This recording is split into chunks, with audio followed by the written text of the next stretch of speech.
ముఖ్యాంశాలు. మహిళల రక్షణకు కూటమి ప్రభుత్వం ప్రత్యేక చర్యలు. బిడ్డగా, సోదరుడిగా బాధ్యత తీసుకుంటా. మార్పు మన ఇంటి నుంచే మొదలు కావాలి. రాఖీ పౌర్ణమి సందర్భంగా ఎమ్మెల్యే ఆదిరెడ్డి వాసు.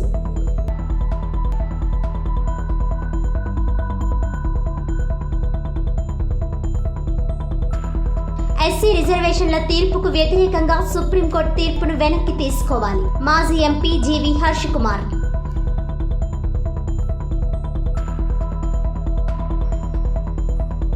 పదే పదే భయం లేదు అని చెప్పుకునే పవన్ కళ్యాణ్ ఎందుకు భయపడుతున్నారు? ఎన్నికల్లో కూటమి వాగ్దానాలు ఏమిటి? ఆచరిస్తున్నది ఏమిటో పవన్ కళ్యాణ్ చెప్పగలరా? పోలవరం ప్రాజెక్టును కట్టలేని ప్రభుత్వం రాజధాని నిర్మిస్తుందట. మేడా శ్రీనివాస్ సంచలన విమర్శ.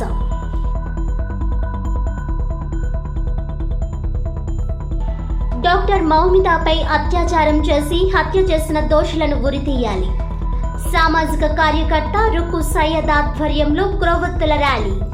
ప్రజా సమస్యల పరిష్కార వేదికలో వచ్చే అర్జీలను త్వరితగతిన పరిష్కరించాలని ఓఎన్జీసీ డిప్యూటీ కలెక్టర్ మరియు ఇన్ఛార్జ్ రెవెన్యూ డివిజనల్ అధికారిని కె లక్ష్మీ శివజ్యోతి అన్నారు.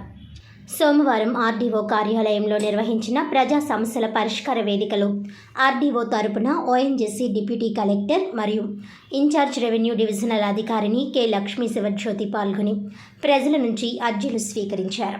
ఈ సందర్భంగా కె శివజ్యోతి ప్రజల నుంచి వచ్చిన 5 అర్జీలను స్వీకరించారు. ఈరోజు ఎలక్ట్రికల్, వీధి దీపాలు, పంచాయతీదారీ, రేషన్ కార్డ్ తదితర అంశాలకు సంబంధించి 5 నుంచి అర్జీలను స్వీకరించామని అన్నారు.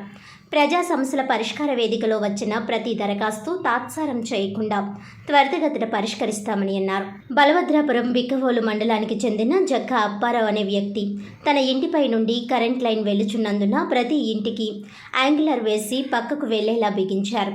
కానీ తన ఇంటిపై నుంచి వైర్ను తొలగించుటకు 7,000 రూపాయలు చెల్లించవలసిందిగా లైన్ మెన్ వారు చెప్పి ఉన్నారు. కానీ నాకు అంత స్తోమత లేనందున దయచేసి తన ఇంటిపై ఉన్న వైరును యాంగిలర్ వేసి పక్కకు బిగించవలసిందిగా కోరారు. హెచ్బి కాలనీ రాజమహేంద్రవరానికి చెందిన పి వెంకట శ్రీనివాసరావు అనే వ్యక్తి వీధి లైట్ నిమిత్తం దివాన్ చెరువు పంచాయతీకి 4 నెలల నుండి తిరుగుతున్నానని, అయినప్పటికీ వీధి లైట్ ఏర్పాటు ఇంకా చేయలేదని త్వరగా వీధి లైట్ వేయవలసిందిగా కోరారు. సీతానగరం మండలం చిన్నకొండపూడి గ్రామానికి చెందిన వై రామశాస్త్రి అనే వ్యక్తి తన ఇంటి ముందు ఉన్న పంచాయతీ రోడ్డును ఉపయోగించకుండా కొంతమంది ఆ వీధుల్లో నివసిస్తున్న కృష్ణంరాజు, భీమరాజు, గజపతిరాజు అనే వ్యక్తులు దారికి అడ్డంగా గోడను నిర్మించున్నారని, ఆ గోడను తీసివేసి తనకు దారిప్పించవలసిందిగా కోరారు. ప్రజా సమస్యల పరిష్కార వేదికలో మున్సిపల్ కార్పొరేషన్ డివిజనల్ పంచాయతీ అధికారి, ICDS civil supplies, BC welfare, APRTC, housing, irrigation, RWS, fire, సాంఘిక సంక్షేమం, వైద్య, ఆరోగ్య, లేబర్, పశుసంవర్ధక పరిశ్రమలు, డాక్టర్ వైఎస్ఆర్ ఆరోగ్యశ్రీ తదితర డివిజన్ స్థాయి అధికారులు పాల్గొన్నారు. మహిళల రక్షణకు తమ కూటమి ప్రభుత్వం ప్రత్యేక చర్యలు తీసుకుంటుందని రాజమండ్రి సిటీ ఎమ్మెల్యే ఆదిరెడ్డి వాసు అన్నారు. రాఖీ పౌర్ణమి సందర్భంగా తెలుగు మహిళలు ఎమ్మెల్యే వాసులకు రాఖీలు కట్టి శుభాకాంక్షలు తెలిపారు. ఈ సందర్భంగా ఎమ్మెల్యే ఆదిరెడ్డి వాసు మాట్లాడుతూ, మహిళలు అర్ధరాత్రి స్వేచ్ఛగా రోడ్డు మీద తిరిగినప్పుడే దేశానికి నిజమైన స్వాతంత్ర్యం వచ్చిందని మహాత్మా గాంధీ చెప్పారని, దురదృష్టవశాత్తు కోల్కతాలో జరిగిన వైద్యురాలిపై అత్యాచార ఘటనకు చాలా బాధ కలిగించిందని ఆవేదన వ్యక్తం చేశారు. కేంద్ర ప్రభుత్వం బేటీ బచావో వంటి కార్యక్రమాలు చేపడుతున్న కొన్ని రాష్ట్రాల్లో ఇలాంటి సంఘటనలు జరగడం బాధాకరమని ఎమ్మెల్యే ఆదిరెడ్డి వాసు వ్యాఖ్యానించారు. గతంలో వైసీపీ ప్రభుత్వ హయాంలో మహిళల పట్ల గౌరవం లేకుండా పలువురు మంత్రులు, నాయకులు ప్రవర్తించారని గుర్తు చేశారు. తమ కూటమి ప్రభుత్వం వచ్చాక మహిళల రక్షణకు కట్టుబడి ఉందన్నారు. మార్పు మన ఇంటి నుంచే మొదలు కావాలని కోరారు.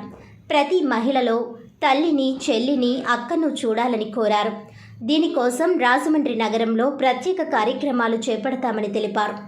ఇంట్లో మీ పిల్లలకు మహిళలను గౌరవించడం నేర్పాలని తల్లిదండ్రులకు ఆయన విజ్ఞప్తి చేశారు. తన వంతుగా మహిళల రక్షణకు తగు చర్యలు చేపడతామని హామీ ఇచ్చారు.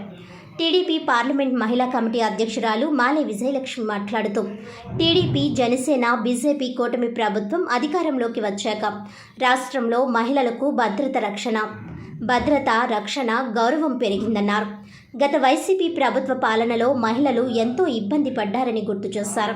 ఈ కార్యక్రమంలో మహిళా నాయకురాళ్లు కోసూరి చండీప్రియ, ద్వార పార్వతీ సుందరి, కప్పల వెలుగు కుమారి, తొరుకల నిర్మల, బోను ఈశ్వరి, మీసాల నాగమణి, అస్సారి, దొంగ నాగమణి, కర్ణం లక్ష్మీనాయుడు, శ్రీలత, కోన సత్య, మోత నాగమణి, లలిత, బూర కల్పన, తుల్లి పద్మ, మేరీ మాత అధిక సంఖ్యలో మహిళలు పాల్గొన్నారు. మీడియాకు నమస్కారం. రాజమండ్రిలో ఉన్న మహిళా లోకానికి అందరికీ కూడా రక్షాబంధన్ శుభాకాంక్షలు. రాష్ట్రంలో వారు కూడా, దేశంలో వారు కూడా. ఈరోజు మా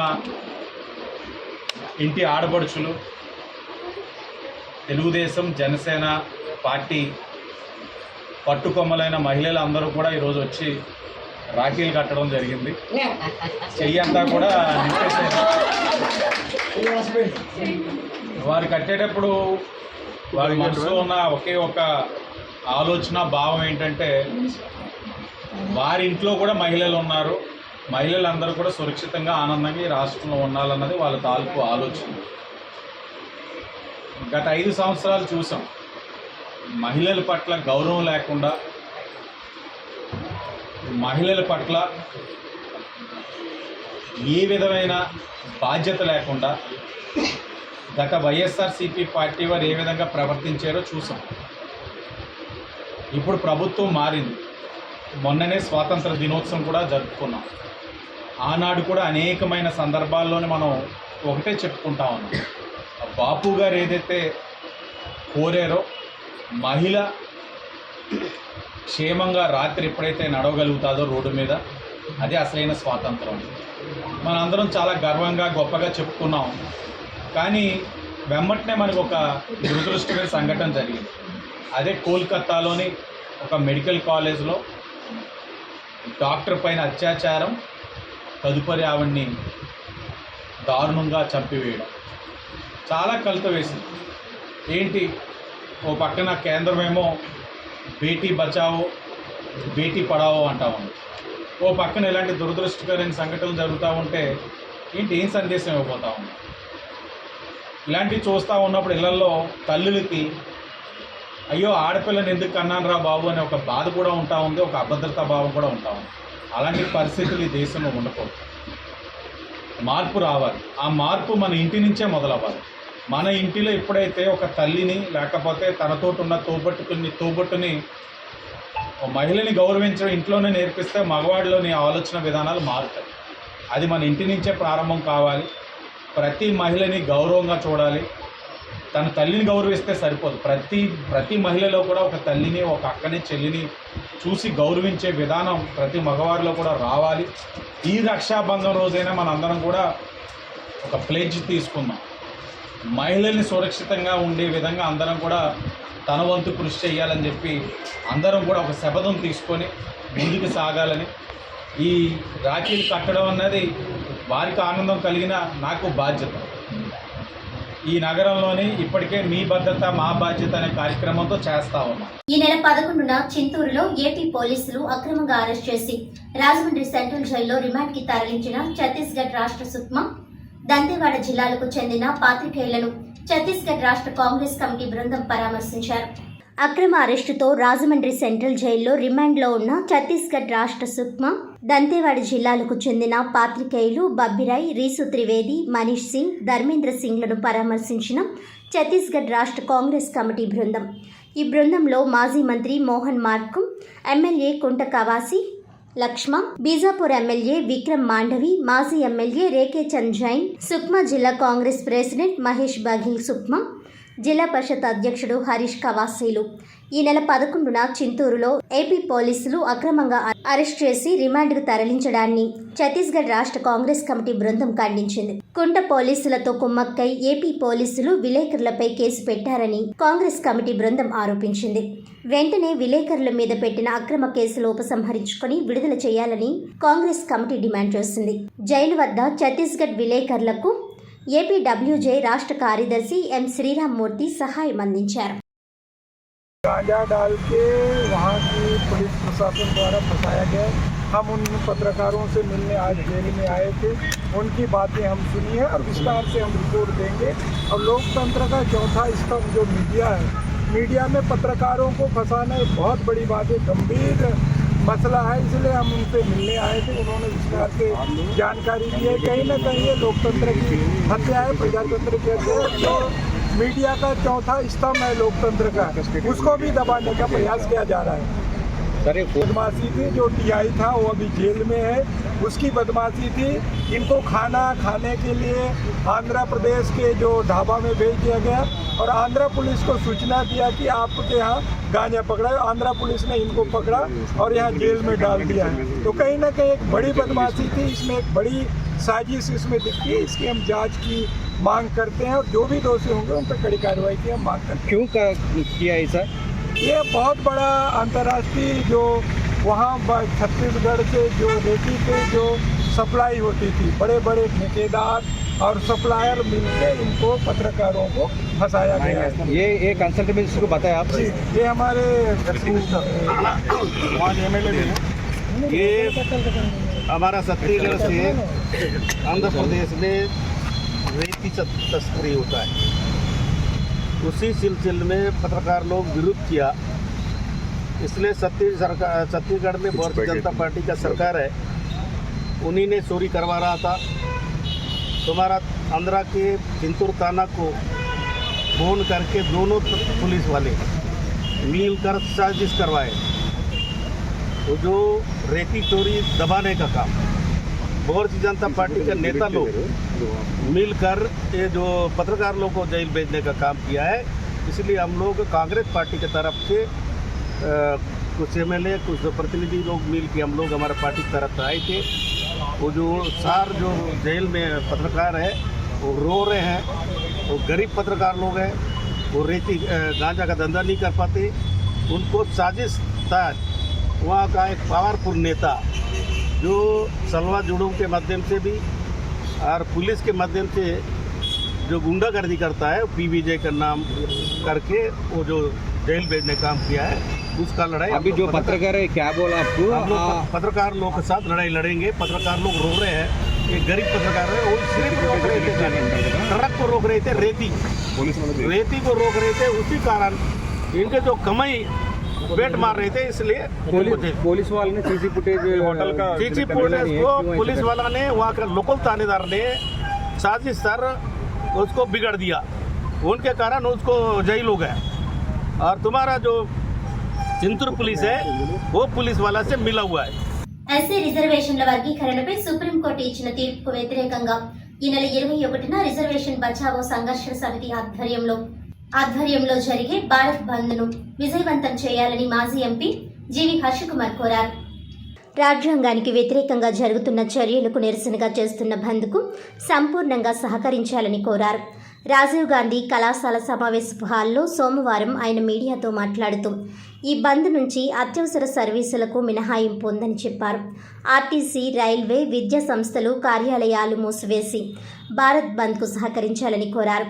తెలంగాణ, ఆంధ్రప్రదేశ్ ప్రభుత్వాలు ఆందోళనకారులను అడ్డుకోవడం, అరెస్ట్ చేయడం, గృహ నిర్బంధం చేయడం వంటి చర్యలకు పాల్పడవద్దని కోరారు. అంబేద్కర్ రాజ్యాంగంలో ఎక్కడా రిజర్వేషన్ వర్గీకరణ గురించి చెప్పలేదన్నారు. పార్లమెంట్లో ఆర్టికల్ 341ను సవరించిన తర్వాతే వర్గీకరణ చేయాలని, కానీ సుప్రీంకోర్టు ధర్మాసనం నేరుగా వర్గీకరణపై తీర్పు ఇవ్వడం సరికాదన్నారు. రాజ్యాంగాన్ని అనుసరించాలని సుప్రీంకోర్టు కేంద్ర ప్రభుత్వానికి సూచించాలని హర్ష్ కుమార్ కోరారు.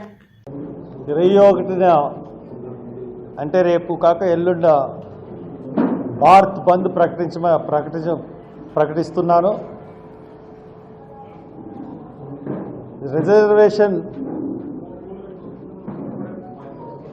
బచావో సంఘర్షణ సమితి న్యూఢిల్లీ ఈ నెల 21వ తారీఖున భారత్ బంద్కి పిలుపిచ్చింది. ఈ భారత్ బంద్ని అందరూ సపోర్ట్ చేయాల్సిందిగా అందరినీ అభ్యర్థిస్తున్నాను. ముఖ్యంగా వర్గీకరణ వ్యతిరేక పోరాట సమితుల్ని ఈ వ్యతిరేకానికి, వర్గీకరణ వ్యతిరేకానికి కృషి చేస్తున్న అన్ని సంఘాలని, అందరినీ కూడా, ప్రతి ఒక్కరిని, మాల మహానాడులు కానీ, లేకపోతే మాల సంఘాలు కానీ, వీళ్ళందరినీ, అలాగే ప్రజానీకాన్ని కూడా ఈ బంద్కి సహకరించమని ప్రార్థిస్తున్నాను. ఎందువల్లంటే ఆగస్టు 1వ తారీఖున సుప్రీంకోర్టు రాజ్యాంగ ధర్మాసనం ఒక తీర్పు ఇచ్చింది. ఆ తీర్పులో రాజ్యాంగానికి ఆ తీర్పు అనుగుణంగా లేదు, రాజ్యాంగాన్ని బైపాస్ ఇచ్చి ఆ తీర్పు ఇచ్చినట్టుగా కనపడుతోంది. అది ఒక కుట్రపూరితమైన తీర్పులాగా ఈ రోజున భారతదేశం అంతా కూడా భావిస్తూ ఉంది. తూర్పుగోదావరి జిల్లా అనపర్తి, బిక్కవోలు, రాజానగరం, నిడదవోలు, కొవ్వూరు రాజానగరం పోలీస్ స్టేషన్ పరిధిలో ఒంటరిగా ఉండే ముసలి వాళ్లను టార్గెట్ గా ఇంట్లో చేరి వారిని నమ్మించి బంగారు వస్తువులను దొంగిలించుకుపోతున్న మహిళను అరెస్ట్ చేసి ఆమె నుంచి 273 గ్రాముల బంగారం స్వాధీనం చేసుకున్నట్లు east zone in charge DSP S Bhavya Kishore తెలిపారు. తూర్పుగోదావరి జిల్లా అనపర్తి, బిక్కవోలు, రాజానగరం, నిడదవోలు, కొవ్వూరు, రాజావరం పోలీస్ స్టేషన్ పరిధిలో ఇప్పటి వరకు 16 కేసుల్లో ముద్దాయిగా ఉన్న 10 కేసుల్లో జైలు శిక్ష అనుభవించి 2021వ సంవత్సరం ఆగస్టు నెలలో జైలు నుండి విడుదలై తర్వాత సుమారుగా 18 దొంగతనాలు చేసిన బొమ్మూరు గ్రామానికి చెందిన నడిపల్లి సూర్యచంద్ర, చక్ర జగదాంబ అలియాస్ బుజ్జి అనే ఆమె ఒంటరిగా ఉండే ముసలి వాళ్ళు ఉంటున్న ఇల్లు చూసుకొని వారితో పరిచయం ఏర్పరచుకొని పని మనిషిగా వాళ్ళ ఇంట్లో చేరి వారిని నమ్మించి వారికి అన్నము, జ్యూస్లో, కూల్ డ్రింక్స్లో మొదలగు వాటిల్లో నిద్రమాత్రలు కలిపి వాళ్ళు స్పృహ కోల్పోయిన తర్వాత వారి వంటి మీద ఉన్న వస్తువులు, బంగారపు వస్తువులను దొంగిలించుకుపోతుందని east zone in charge DSP S Bhavya Kishore తెలిపారు. సోమవారం ఉదయం ఆమె విలేకరులతో మాట్లాడుతూ సూర్యచంద్ర జైలు నుంచి విడుదలైన తన ప్రవర్తన మార్చుకోకుండా మళ్లీ చేతివాటం ప్రదర్శిస్తుందని ఆమె తెలిపారు. 18వ తేదీన అనపర్తి గ్రామం ఎల్టీటీ బ్రిడ్జ్ వద్ద ఆమెను అదుపులోకి తీసుకొని ప్రశ్నించగా ఆమె వద్ద నుంచి సుమారు 273 గ్రాముల బంగారపు వస్తువులు 6 కేసుల్లో రికవరీ చేసినట్లు ఆమె తెలిపారు. మిగిలిన సుమారు 12 కేసుల్లో రికవరీ కావాల్సిన బంగారపు వస్తువులు వివిధ ఫైనాన్స్ బ్యాంకర్స్ వద్ద తనఖా పెట్టినట్లు వాటిని రికవరీ చేయవలసిందిగా తెలిపారు. కాకినాడ జిల్లాలో కాకినాడ, పెదపూడి, గండేపల్లి, కరప్ పోలీస్ స్టేషన్ పరిధిలో, భీమవరం జిల్లాలో తణుకు, తాడేపల్లిగూడెం పోలీస్ స్టేషన్ల పరిధిలో పలు నేరాల్లో నిందితురాలుగా ఉందని ఆమె తెలిపారు. బాధితులు ఎవరైనా ఉంటే సంబంధిత పోలీస్ స్టేషన్ పరిధిలో సంప్రదించాలని భవ్య కిషోర్ తెలిపారు. ఈమె భర్త అనిల్ కుమార్ మరణించారు. తూర్పుగోదావరి జిల్లా ఎస్పీ డి నరసింహకిషోర్ సూచనల మేరకు నిందితురాల్ని పట్టుకోవడానికి Anaparthi circle inspector P Sivaganesh ఆధ్వర్యంలో వారి team Anaparthi SP K Ramarao, సిబ్బంది K Suresh Babu, Tirumala Yadav, G Venkatesh, K Shankar, G Venkatalakshmi arrest చేసి చోరీ సొత్తు రికవరీ చేయడం జరిగిందని ఆమె పేర్కొన్నారు. ఎస్పీ నరసింహకిషోర్ ముద్దాయిని పట్టుకున్న సిబ్బందిని ఆమె అభినందించారు. వాళ్ళకి కొద్దిగా మాటలు, వాళ్ళ మాయమాటలు కలిపి వాళ్ళ ఇంట్లో వర్క్ చేస్తామని చెప్పి వాళ్ళ మొత్తం ఇచ్చి, సో వాళ్ళు స్కూల్లో కోల్పోయిన వెంటనే వాళ్ళ దగ్గర ఉన్న బంగారము దొంగతనం చేసే ఒక లేడీ అఫెండర్ని ఈరోజు పట్టుకోవడం జరిగిందండి. ఆవిడ పేరు వచ్చేసి నడిపల్లి సూర్యచంద్ర, చక్ర జగదాంబ అలియాస్ బుజ్జి అంటారు. ఈమె సొంతూరు వచ్చి కోనసీమ జిల్లా అంగర. 2 years నుంచి మనకి గుమ్మూరులో ఉంది. సో ముందు చెప్పిన విధంగా ఈవిడ ఇదే అనుకో ఫాలో అవుతూ ఆల్మోస్ట్ 16 కేసుల్లో ఇంతకుముందు ముందైగా పట్టుకుంటే నాకు 10 కేసుల్లో శిక్ష పడింది. శిక్ష పడి కూడా 2021 ఆగస్టులో మళ్ళీ జైలు నుంచి రిలీజ్ అయింది. రిలీజ్ అయిన తర్వాత కూడా మళ్ళీ ఇదే తరహా దొంగతనాలు చేస్తూ మనకి అనపర్తిలో కానివ్వండి, గుమ్మూరులో కానివ్వండి, తర్వాత కాకినాడలో వచ్చేసి కాకినాడ, పెద్దపూడి, గండేపల్లి అండ్ భీమవరం జిల్లాలో మనకు తాడేపల్లి కూడా ఈ పరిసర స్టేషన్స్లో కూడా ఇటువంటి ఆఫెన్సెస్ జరిగింది. సో మన క్రైమ్ ఇన్స్పెక్టర్ గారు, ఎస్ఐ గారు అందరూ కూడా ఇన్ఫర్మేషన్ పెట్టి వర్క్ చేసి ఈ అమ్మాయిని అరెస్ట్ చేయడం జరిగింది. సో మనం అరెస్ట్ చేసిన వెంటనే 6 కేసుల్లో రికవరీ అయిన సంబంధించిన బంగారును రికవరీ చేయడం జరిగింది. Almost 273 grams of gold recovery చేస్తాము. ఇంకా 12 కేసెస్లో మనము బంగారం రకరకాల వివిధ బ్యాంకుల్లో ఈ మా మార్టిగేజ్ పెట్టింది. సో అవి కూడా మనం డీటెయిల్స్ కనుక్కొని రికవరీ చేయాల్సి ఉంటుంది. ఈ రోజు రిమాండ్కి తరలిస్తున్నాము. తర్వాత కస్టడీ ఫైల్ చేసుకొని ఫర్దర్ ఇంట్రాగేషన్లో ఇంకా ఇటువంటి నేరాలు ఏం చేసింది, లేకపోతే ఇంకా బంగారం ఎక్కడెక్కడ అనేది రికవరీ చేస్తాము. సో ఇటువంటి బాధితులు ఎవరైనా ఉన్నా కూడా మీరు ఒకసారి మీ స్టేషన్స్లో కానీ రిపోర్ట్ ఇస్తే మనం ఫర్దర్గా వెరిఫై చేయడం జరుగుతుందని ముఖ్యంగా ప్రజలందరికీ కూడా తెలియజేస్తున్నాం. అండ్ అపరిచిత వ్యక్తులు ఎవరైనా వచ్చి ఈ విధంగా మంచిగా మాట్లాడి ఉంటారు అంటే దయచేసి కొద్దిగా ముందు వెనక వాళ్ళ గురించి ఎంక్వైరీ చేసుకొని అటువంటి వాళ్ళని కూడా మీరు పనిలో పెట్టుకోవాలని కూడా కోరుకుంటున్నాం.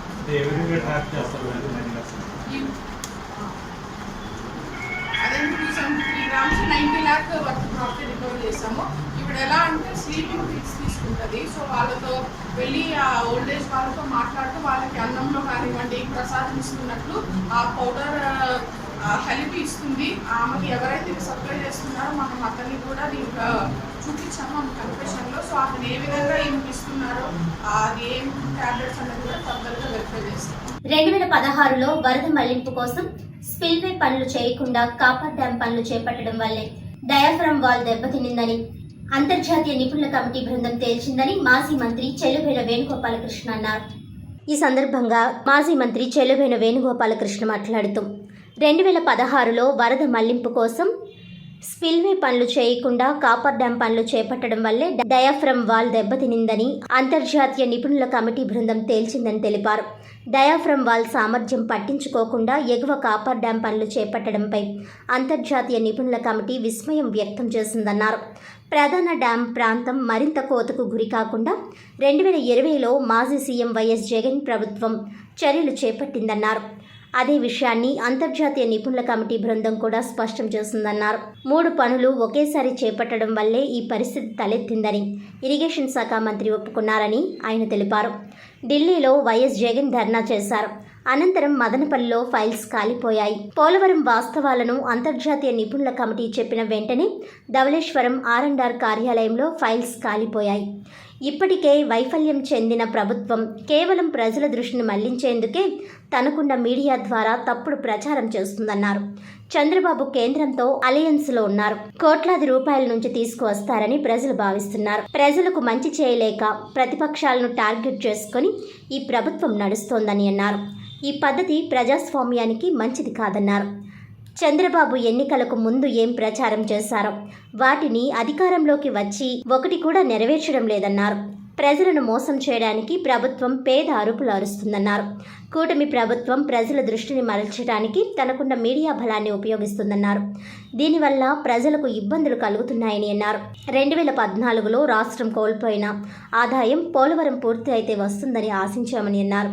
బీజేపీ కాంగ్రెస్లు రాష్ట్రాన్ని విడదీసే సమయంలో 10 ఏళ్లు ప్రత్యేక హోదా ఇస్తామని ప్రకటించారు. టీడీపీకి సహాయంగా ఉన్న జనసేన కూడా కేంద్రంలో భాగస్వాములుగా ఉన్నారు. 2016 మే 2న పోలవరం పనులు ప్రారంభించిన సమయంలో చంద్రబాబు ఈ ప్రాజెక్ట్ నిర్మాణం రాష్ట్రమే చేపడుతుందని ప్రకటించారు.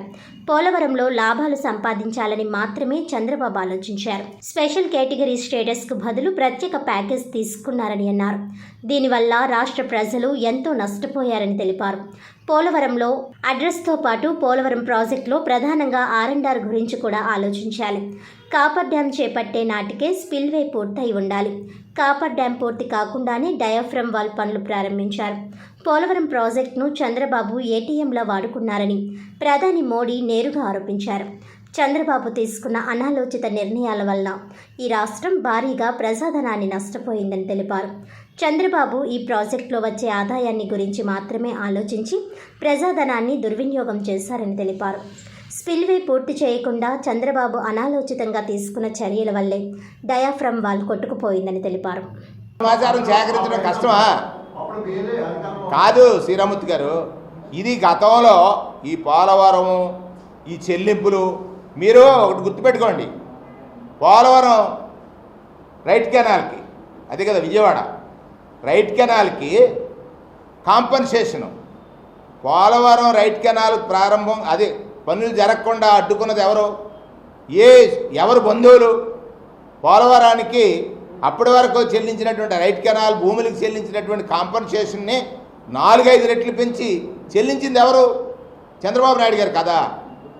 ఆ రోజు ఆయనకి నచ్చిన వాళ్ళకు కాంపన్సేషన్ ఇవ్వడానికి ఆయనే కోర్టుకు పంపుతారు, ఆయనే అడ్డంకులు సృష్టిస్తారు, ఆయనే మళ్ళీ నేను వచ్చిన తర్వాత చేశానని చెప్పడానికి ఒక కాంపన్సేషన్ ఇచ్చినటువంటి ఉదాంతం కూడా ఉంది. అదే తాను చెయ్యలేంది ఎదుటివాడి మీద నెట్టేయడానికి, తను చెయ్యలేంది ఎదుటివారి మీద నెట్టేయడానికి చేసేటువంటి ప్రయత్నం అంటాను నేను. అసలు 3 ఒకేసారి ప్రారంభించడం అనేటువంటిది ఘోర తప్పిదం అని కదా ఈ అంతర్జాతీయ నిపుణుల కమిటీ ఇచ్చినటువంటి నివేదిక. మేము వేసింది కాదు ఈ కమిటీ, ఆయన తెచ్చుకున్నది ఈ కమిటీ. ఆ కమిటీ ఇచ్చినటువంటి నివేదికను నేను చెప్తున్నాను ఇక్కడ. మేమన్నా వైఎస్ఆర్ కాంగ్రెస్ పార్టీ వేయలేదే ఈ కమిటీని. ఆ కమిటీని తెచ్చుకున్నటువంటి ఆయనకి ఆ కమిటీ ఇచ్చిన నివేదికలో ఆయన చేసిన అనాలోచిత నిర్ణయాల గురించి చెప్పారు. అన్నీ వస్తాయి. నేనేమంటానంటే ఇప్పుడు మీరే కదా విట్నెస్. ఇప్పుడు అక్కడ ప్రభుత్వం చేసింది, ఇప్పుడు ప్రభుత్వం చేస్తుంది, మీరు చూస్తున్నారు.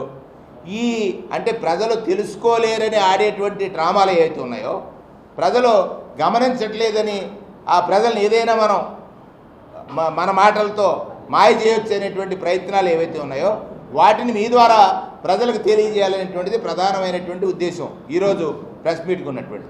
ఇక్కడ చాలా చేశారు. ఇప్పుడు సత్య ఈరోజు చాలా చేశారు. ఎన్నికల ముందు ఎన్ని రకాలైనటువంటి ప్రచారాలు చేశారు. అవన్నీ జరగనప్పుడు ఖచ్చితంగా మేము ప్రశ్నిస్తాం, ప్రజలు ప్రశ్నిస్తారు, ప్రజలను చైతన్యపరుస్తాం. ఆయన చేసినటువంటి ప్రయత్నాల వల్ల ప్రజలు ఎంత నష్టపోయారో తెలుసుకునేటట్టు చేస్తాం. ప్రజలకు కావలసినటువంటి అన్నీ అంటే ప్రజలు ఆ రకమైనటువంటి చైతన్యవంతులు కావడానికి కావలసినటువంటి ప్రతి ప్రయత్నాన్ని మేము చేస్తాం. ఆంధ్రప్రదేశ్ అప్పుల రాష్ట్రం కాదు, సంపద రాష్ట్రం అని నిరూపిద్దాం. నేను సిద్ధం, మీరు సిద్ధమా అని రాష్ట్రీయ ప్రజా కాంగ్రెస్ వ్యవస్థాపక అధ్యక్షులు మేడ శ్రీనివాస్ అన్నారు. గతంలో అనేక సందర్భాల్లో పవన్ కళ్యాణ్ ఆంధ్ర పార్లమెంట్ సభ్యుల్లో చేవలేకపోయిందని, కాస్త పౌరుషం రావటానికి ఒంటికి కారం పోసుకోండని ఆనాడు మన ఆంధ్ర రాష్ట్ర ఎంపీలను అవహేళన చేసిన పవన్ కళ్యాణ్ నేడు ఆ మాటలకు కట్టుబడి ఉన్నారా? నేటి ప్రస్తుత ఆంధ్రప్రదేశ్ ఎంపీలు మోడీ సర్కార్ను మన రాష్ట్ర హక్కులు, అభివృద్ధి కోసం ప్రశ్నించే సత్తా వారికి ఉందా?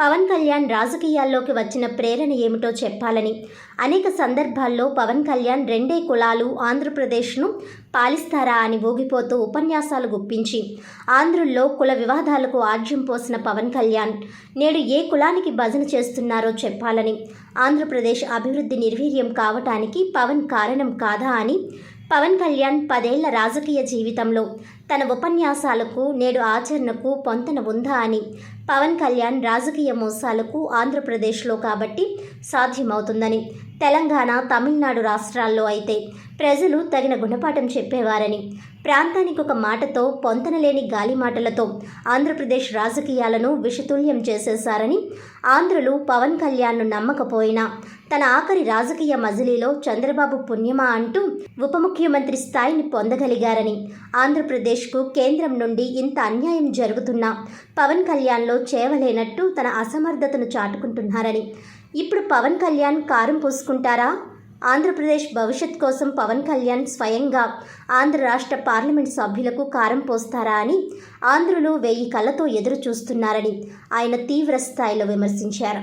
పవన్ కళ్యాణ్ ఎన్నోసార్లు తనకు ఏ బలహీనత లేదని, తను ఎవ్వరికీ భయపడను అంటూ తనను తాను అనేకసార్లు చెప్పుకున్నారని, పవన్ కళ్యాణ్ నేడు కేంద్ర ప్రభుత్వాన్ని ప్రశ్నించలేని నిస్సహాయ స్థితిలో ఎందుకు ఉంటున్నారని, ఎవరికి భయపడుతున్నారని, ఆంధ్ర రాష్ట్రాన్ని అణువణువున మోడీ సర్కార్ మోసం చేస్తున్నా పవన్ కళ్యాణ్ నిరంతరం బాంచందొర అంటూ స్వామి భక్తిని చాటుకుంటున్నారని, భారతదేశంలో ఏ రాష్ట్ర ప్రజలనైనా మోసం చేయటం అంత సులువు కాదని, ఆంధ్రులను ఎన్నిసార్లైనా మోసం చేయవచ్చునని, అందుకు కారణం ఆంధ్రులకు మోసపోవటమే తెలుసునని, మోసం చేయడం తెలియదని, ఆంధ్రప్రదేశ్ రాష్ట్రంలో పరాయి రాష్ట్రంలో చెల్లని వారు అంత రాజకీయంగా రాణించటం అనాదిగా వస్తున్న బలవంతపు బానిసల బలవంతపు బానిసల సాంప్రదాయంగా నడిపిస్తున్నారని, నేటి వరకు పవన్ కళ్యాణ్ రాజకీయ చరిత్రలో ఆంధ్రుల మూలంగా లబ్ధి పొందిన ఘటనలే ఉన్నాయని, పవన్ కళ్యాణ్ మూలాన ఏ ఒక్క మేలు ఆంధ్రులకు జరిగిన దాఖలాలు లేవని, సినిమా క్రేజ్లో పవన్ కళ్యాణ్ ఒక ప్రక్క తన సొంత సామాజిక వర్గాన్ని,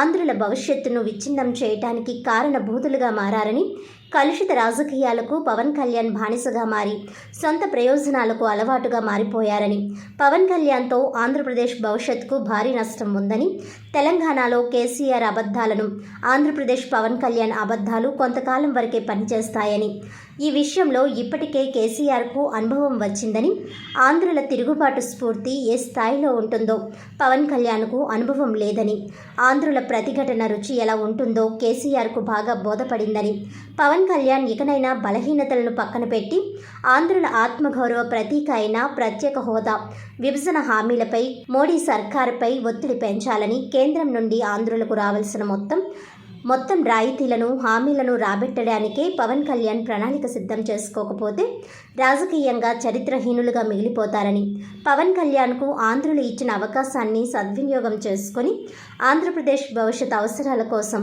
అభివృద్ధి కోసం మోడీ సర్కార్ను ప్రశ్నించాలని ఆయన కోరారు. ఈ సమావేశంలో ఆర్పీసీ సెక్యులర్ సర్వ డివి రమణమూర్తి, దుడ్డే త్రినాథ్, వర్ధనపు శరత్ కుమార్, సింహ దుగ్గారావు, దుడ్డే సురేష్, వాడపల్లి జ్యోతిష్, ఎండి హుస్సేన్, గుడ్ల సాయి దుర్గాప్రసాద్, నాగూరి అన్నపూర్ణ, సుంకర వెంకట భాస్కర్ రంగారావు, మాస అప్పాయమ్మ, గెద్దడ సుందరి, అడప శేషగిరి తదితరులు పాల్గొన్నారు. పార్టీ సెక్యులర్స్ అందరికీ నా ప్రత్యేక ధన్యవాదాలు. ఈరోజు రాష్ట్రంలో మోసపూరిత వాగ్దానాలతోని అసలు పాలనని పూర్తిగా విషతుల్యం చేసేటటువంటి పాలకులతోని ఈరోజు రాష్ట్ర భవిష్యత్తు ముడిపడి ఉంది. ఎందుకంటే రాష్ట్రానికి భవిష్యత్తు ఉందో లేదో అర్థం కాని పరిస్థితుల్లో ఉంది. ఉదాహరణకి పవన్ కళ్యాణ్ గారు ఈ ఆంధ్ర ఎంపీలకి కారం పూసుకోవాలి, పౌరుషాలు చచ్చిపోయినాయి, ఈ ఆంధ్రప్రదేశ్ ఎంపీలు అందరూ కూడా ఒంటి నిండా కారం పూసుకుంటే ఢిల్లీలో పార్లమెంట్లో నోరు వస్తుంది అని నోటుకు వచ్చిన వాగ్దానాలు చెప్పారు. ఇప్పుడు కారం పూసుకోవాల్సింది పవన్ కళ్యాణా లేదా ఆంధ్రప్రదేశ్ ఎంపీలా అనేది మొట్టమొదటి పవన్ కళ్యాణ్ గారు తేల్చాలి. అలాగే రాజధానిని నిర్మించలేనటువంటి వీళ్ళు, పోలవరం ప్రాజెక్టు నిర్మించలేనటువంటి వీళ్ళు రాజధాని నిర్మిస్తానంటున్నారు. అలాగే ఆంధ్రప్రదేశ్కి ప్రత్యేక హోదా, విభజన హామీలు ఒక ప్రతిష్టాత్మకమైనటువంటి, ఈరోజు ప్రత్యేక హోదా, విభజన హామీలు వస్తేనే ఈ ఆంధ్రప్రదేశ్లో ఉద్యోగ ఉపాధి అవకాశాలు మెరుగుపడతాయి. ఈరోజు అయ్యేవి లేకుండా అన్ని జిల్లాలు ఎడారిగా మారాలి, రాజధాని 29 గ్రామాల కోసం రాజధాని కావాలి. ఇది అసలు ఏ నాయకుడైనా, ఏ పాలకుడైనా ఇంత దరిద్రంగా ఆలోచించేటటువంటి నాయకులు ఉన్నారా? ఈ రాష్ట్రం అంతా ఎడారైపోతుంది. ఏ జిల్లాలోని కూడా ఉద్యోగాలు లేవు, ఉపాధి లేదు, పారిశ్రామిక అభివృద్ధి లేదు. అలాగే యువత, నిరుద్యోగులు విపరీతంగా గ్రామాల్లో పెరిగిపోతున్నారు. ఇంత ఘోరమైనటువంటి అప్రజాస్వామిక పాలనని సాగిస్తున్నటువంటి ఈ పాలకులు ఖచ్చితంగా ఈ ఆంధ్రప్రదేశ్ రాజకీయాలకు పనికిరారు. ఖచ్చితంగా ఈ ఆంధ్రప్రదేశ్ బాగుపడాలి అంటే, ఈ ఆంధ్రప్రదేశ్కి స్వర్ణయుగం రావాలి అంటే రాష్ట్రీయ ప్రజా కాంగ్రెస్ పార్టీ ఒక్కటే మార్గదర్శకం. రాష్ట్రీయ ప్రజా కాంగ్రెస్ పార్టీ ఒకటే ఈ ఆంధ్రప్రదేశ్ అనే కమిట్మెంట్తో ఉన్నటువంటి రాజకీయ పార్టీ. నా రాష్ట్రం, నా దేశం అనే ఒక ఆలోచన దృక్పథంతో ఈ రాష్ట్రంలో ఉన్నటువంటి ఏకైక పార్టీ రాష్ట్రీయ ప్రజా కాంగ్రెస్ పార్టీ. ఈరోజు పవన్ కళ్యాణ్ పచ్చి అబద్ధాలు, అలాగే తెలంగాణలో కేసీఆర్ని మించినటువంటి అబద్ధాలు ఈరోజు పవన్ కళ్యాణ్ ఆంధ్రప్రదేశ్లో ఆడుతున్నారు. ఈరోజు ఆంధ్రప్రదేశ్కి ఏం చెప్పారు మీరు? ఉద్యోగాలు, ఉపాధి మెరుగుపరుస్తా అన్నాం, అలాగే పోలవరం ప్రాజెక్ట్ అన్నాం, అలాగే ప్రత్యేక హోదా, విభజన హామీలు అన్నాం. ఈరోజు మీరు చేస్తుంది ఏంటి? చంద్రబాబు నాయుడు గారు ఇచ్చినటువంటి ఒక భిక్షాన్ని మీరు అది వరంగా స్వీకరించి అక్కడ భజన చేస్తున్నారు. రాష్ట్రం ఏమైపోతుందో అర్థం మీరు ప్రశ్నించే పరిస్థితుల్లో లేరు. ఈ రాష్ట్రంలో మానవ హక్కులు సర్వనాశనం అయిపోతున్నాయి. ఆడపిల్లలకు భద్రత లేదు. అందరి దగ్గరికి వెళ్ళి ఏదో ఓదారుస్తున్నట్టు ఫోటోలకు ఫోజులిస్తూ చేయడం కాదు. మీరు పవర్లో ఉన్నారు, ఇంకా మీరు ప్రతిపక్షంలో ఉన్నారనుకొని ఓదార్పు యాత్రలో అలాగే తల మీద చేతులు వేసి ఏదో మీ యొక్క మేనరిజం, సినిమా స్టైల్ని చూపించడం కాదు. మీరు అధికారంలో ఉన్నారు, ప్రజలను మోసం చేసో, మాయ చేసో ఈరోజు అధికారాన్ని సంపాదించారు. మీరు ఖచ్చితంగా మీరు ఈ రాష్ట్రానికి భద్రత కల్పించాలి. మెరుగైనటువంటి పాలన కావాలి, భద్రత కావాలి, హ్యూమన్ రైట్స్ ఖచ్చితంగా ఇంప్లిమెంట్ జరగాలి, ఆడబిడ్డలకు భద్రత కావాలి. ఏమీ లేకుండా మీరు ఇన్సిడెంట్ జరిగిన తర్వాత, ఒక ఆడబిడ్డకి అన్యాయం జరిగిన తర్వాత ఆ ఇంటికి వెళ్ళి తల మీద చేసి ఓదారిస్తే సమస్య పరిష్కారం కాదు. మీరు ప్రతిపక్షంలో ఉన్నారనుకునేటటువంటి మైండ్ సెట్ నుంచి బయటకు వచ్చేసి ఈ రాష్ట్రంలో ఎవరికి ఏ న్యాయం జరిగినా ఉప ముఖ్యమంత్రి హోదాలో మీరు న్యాయం చేయండి. ఇంకా ఘోరమైనటువంటి పరిస్థితి, భయం వేస్తుంది. ఆంధ్రప్రదేశ్ భవిష్యత్తు ఏంటి అన్నది. అప్పులే ఆంధ్రప్రదేశ్గా మారుస్తున్నారు. ఈ రాష్ట్రం సంపద రాష్ట్రం. కోల్కతాలో డాక్టర్ మౌమితా ఘటనపై దోషులకు తక్షణ ఉరిశిక్ష విధించాలని కోరుతూ సామాజిక కార్యకర్త రుక్కు సయ్యద్ ఆధ్వర్యంలో పుష్కర్ ఘాట్ వద్ద క్రొవ్వొత్తుల ప్రదర్శన నిర్వహించారు. కోల్కతాలో డాక్టర్ మౌమితా ఘటనపై దోషులను తక్షణ ఉరిశిక్ష విధించాలని కోరుతూ సామాజిక కార్యకర్త రుక్కు సయ్యద్ ఆధ్వర్యంలో క్రొవ్వొత్తుల ప్రదర్శన నిర్వహించారు. ఆదివారం రాత్రి రాజమండ్రి పుష్కర్ ఘాట్ వద్ద ప్రముఖ న్యాయవాది పద్మావతి భావరాసు, ప్రముఖ న్యాయవాది వైఎస్ఆర్సీపీ లీగల్ సెల్ నాయకురాలు అంగడి సత్యప్రియ, బీజేపీ మహిళా మోర్చా ప్రధాన కార్యదర్శి అధికార లక్ష్మి పాల్గొన్నారు. ఈ సందర్భంగా వారు మాట్లాడుతూ తక్షణం దోషులను పట్టుకొని కఠినంగా శిక్షించాలని డిమాండ్ చేశారు. కోల్కతాలో డాక్టర్ మౌమితాపై జరిగిన అత్యాచారం, హత్యను యావత్ దేశమంతా తీవ్రంగా ఖండించాలని డిమాండ్ చేశారు. ఎంతో ఉజ్వలమైన భవిష్యత్ కలిగి ఒక డాక్టర్గా సమాజానికి ఎంతో విలువైన సేవలు అందించాల్సిన మౌమితా జీవితం ఈ విధంగా ముగిసిపోవడం చాలా బాధాకరంగా, హృదయ విదాయకరమని అన్నారు. ఈ దుర్మార్గానికి ఒడిగట్టిన వారిని కఠినంగా శిక్షించాలని, వెంటనే దర్యాప్తు జరిపి దోషులను కఠినంగా శిక్షించి ఇటువంటి సంఘటనలు పునరావృతం కాకుండా చూడాలని కోరారు. ఈ కార్యక్రమంలో కాలేజీ విద్యార్థులు, మార్గాని సుశీల, మహాలక్ష్మి, మహిళలు పెద్ద సంఖ్యలో పాల్గొన్నారు.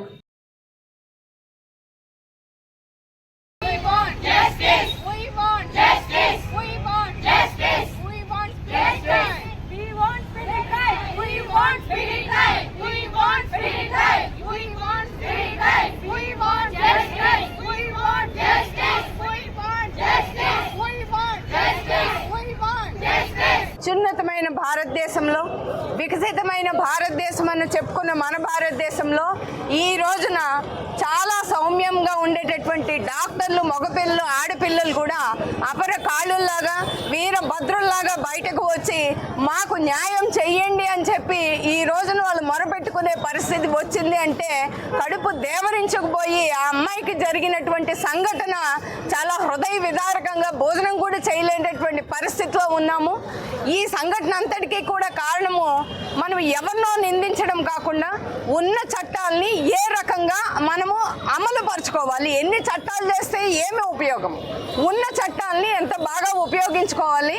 ఈ అమ్మాయి కేసు వచ్చేసరికి జూనియర్ అమ్మాయి డాక్టర్ హత్య, రేపు విషయం, ఈ రెండిట్లో కూడా జరిగినటువంటి కొత్త చట్టం అమల్లో కొన్ని ప్రధానమైన లోపాలు మీడియా ద్వారా విన్న తర్వాత జరిగింది. ఒకటి, నేరం జరిగిన సంఘటనలో మొట్టమొదటిగా ఏమీ ప్రిలిమినరీ ఎంక్వైరీ చేయకుండా ఆత్మహత్య అని చెప్పడము, ఆత్మహత్య కాకుండా ఆ తర్వాత ఏదో అనుమానాస్పదము ఉంది అని అన్న రోజున ఆ అమ్మాయి విషయంలో కొత్తగా వచ్చిన చట్టం ప్రకారము ఫారెన్సిక్ నిపుణులు వెళ్ళి ఆ ఫారెన్సిక్ ఎవిడెన్స్ అంతా కూడా కలెక్ట్ చేయాలి. ఆ ఫారెన్సిక్ ఎవిడెన్స్ కలెక్ట్ చేసిన తర్వాత, ప్రాథమిక నిర్ధారణ జరిగిన తర్వాత మాత్రమే ఈ విషయము హత్య లేకపోతే ఎంతమంది చేశారు, ఎవరు చేశారు, ఈ విషయాలన్నీ కూడా వితిన్ అవర్స్లోనే వారు తెలియజేయాల్సిన అవసరం ఉంది. వార్తలను ముఖ్యాంశాలు మరోసారి. మహిళల రక్షణకు కూటమి ప్రభుత్వం ప్రత్యేక చర్యలు. బిడ్డగా, సోదరుడిగా బాధ్యత తీసుకుంటా. మార్పు మన ఇంటి నుంచే మొదలు కావాలి. రాఖీ పౌర్ణమి సందర్భంగా ఎమ్మెల్యే ఆదిరెడ్డి వాసు.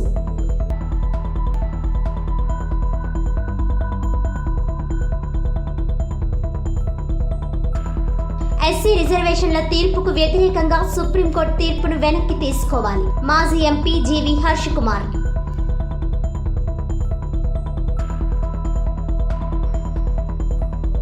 పదే పదే భయం లేదు అని చెప్పుకునే పవన్ కళ్యాణ్ ఎందుకు భయపడుతున్నారు? ఎన్నికల్లో కూటమి వాగ్దానాలు ఏమిటి, ఆచరిస్తున్నది ఏమిటో పవన్ కళ్యాణ్ చెప్పగలరా? పోలవరం ప్రాజెక్టును కట్టలేని ప్రభుత్వం రాజధాని నిర్మిస్తుందట. మేడా శ్రీనివాస్ సంచలన విమర్శ.